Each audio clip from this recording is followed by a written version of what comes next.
તો સ્વાગત છે તમારું મારી ચેનલ ઉપર। અને જો આજના વિડીયોની શરૂઆત આપણે સાંજથી કરીએ છીએ।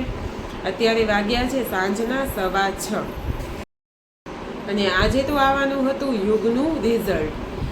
મેં આજ સવારે જ યુગનું રિઝલ્ટ લેવા ગયા હતા અને હા, આજ જ યુગનું રિઝલ્ટ તો આવી ગયું છે, પણ યુગ તો છે નહીં, યુગ તો સુરત છે, એટલે આપણે જવું પડ્યું એનું રિઝલ્ટ લેવા। અને જો યુગને આવ્યા છે 92.18, યુગને આવ્યા છે 92 અને પરીને આવ્યા હતા 87, એટલે બેનું રિઝલ્ટ આવી ગયું છે, એટલે હવે આપણને કાંઈ વાંધો નથી। તો સાંજનું બાકીનું બધું કામ તો થઈ ગયું છે, કપડાં સંકેલવાના અને ઘરમાં કચરા કાઢવાના। હવે બસ શેરીમાં કચરા કાઢવા જાશું અને સાથે પરીને સાયકલ હલાવી છે, તો એ કામ પણ થઈ જશે। ગરમી બહુ છે, એટલે આમ તો સવારથી કરી અને સાંજના 6 ન વાગે ને ત્યાં સુધી ઘરથી બહાર તો નીકળી જ નથી શકાતું। પણ હવે અત્યારે જરાક તડકો ઓછો થયો છે, તો હવે પરીને લઈ અને થોડી વાર બહાર જાશું, કેમ કે એને સાયકલ હલાવી છે।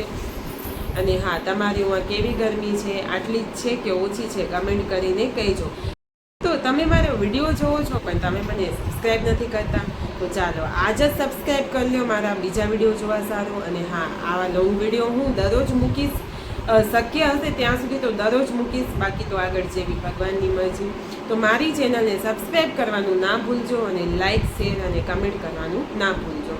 અને હા, જો એક ગૃહિણી છે, એને બસ નાનકેથી જ એ શીખવાડવામાં આવે છે કે ઘરનું કામ કરો, છોકરાઓને સંભાળો અને બસ વ્યવહાર સાચવો।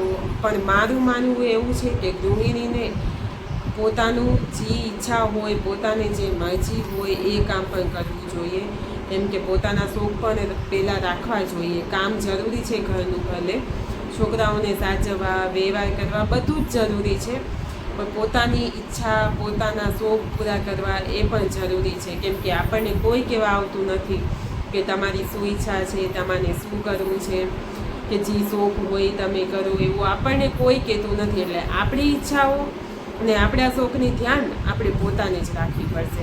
અને મેં આ જ વિચારી અને આ મારો જે બ્લોગિંગ કરવાનો જે શોખ છે, બ્લોગિંગ કરવાની જે ઈચ્છા છે, એ મેં આ વિચારી અને શરૂઆત કરી છે કે ના, હવે મારે પોતાના સારું કંઈક કરવું છે। બીજાના સારું તો મેં ઘણું કરી દીધું અને હજી એ કરું જ છું, પણ હવે મને બસ એ વિચાર છે કે મને મારા સારું કંઈક કરવું છે, કે મારી ઈચ્છા શું છે મારે એ જોઈ અને આગળ વધવું છે।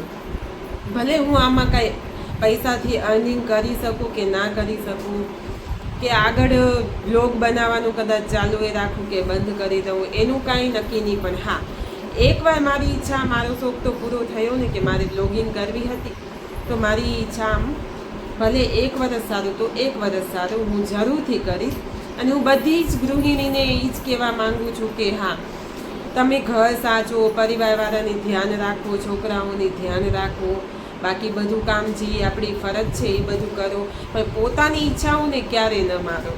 પોતાની ઈચ્છા, પોતાના શોખને હંમેશા પૂરા કરો, કેમ કે અમુક ઉંમર પછી આપણે ધારીએ તોય કાંઈ કરી શકતા નથી, અને અમુક ઉંમર પછી આપણો સાથ પણ કોઈ દેતા નથી। એટલે પોતાના સારું તો પોતે જ વિચારવું પડશે। મારી આ વાતમાં તમારું શું કહેવું છે એ કમેન્ટ કરી અને જરૂરથી કહેજો।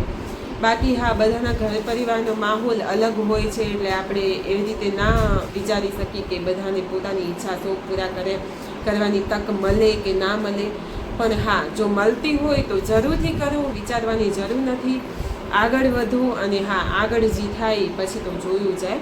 બાકી હા, મારું તો કેવું એ જ છે કે બધાએ પોતાના શોખ, પોતાની ઈચ્છાને પૂરા કરવા જોઈએ। તો ચાલો હવે હું પરીને લઈ અને બહાર જઈશ, એને સાયકલ હલાવી છે અને મારે શેરીમાં કચરો કાઢવાનો છે, ત્યાં સુધી તમે કરી લો મારી ચેનલને સબસ્ક્રાઈબ। તો જો આપણે આવી ગયા છીએ બારે, પવન બહુ જ હતો, તો આ જો આંગણાની હાલત શું છે, બધે કચરો જ કચરો, એટલે હવે આપણે પહેલાં એની સાફ સફાઈ કરવી પડશે। જોવો, હું આવી ગઈ હતી વાડામાં અને આ જોવો, દોઈતે પોતાના સાધનોની બધી જ ફોજ અહીંયા ઊભી રાખી દીધી છે। અને આ યુગ પરીના રમડકા છે, જે રેતીમાં રમે, હવે અત્યારે તો યુગ છે નહીં એટલે એમ જ પડ્યા છે, પરીએ તો અડ્યાય નથી। અને આ જોવો, દોઈતે પોતાના સાધનોની ફોજ ઊભી કરી દીધી છે અહીંયા, એટલે એની ધ્યાને હવે આપણે રાખવાની છે।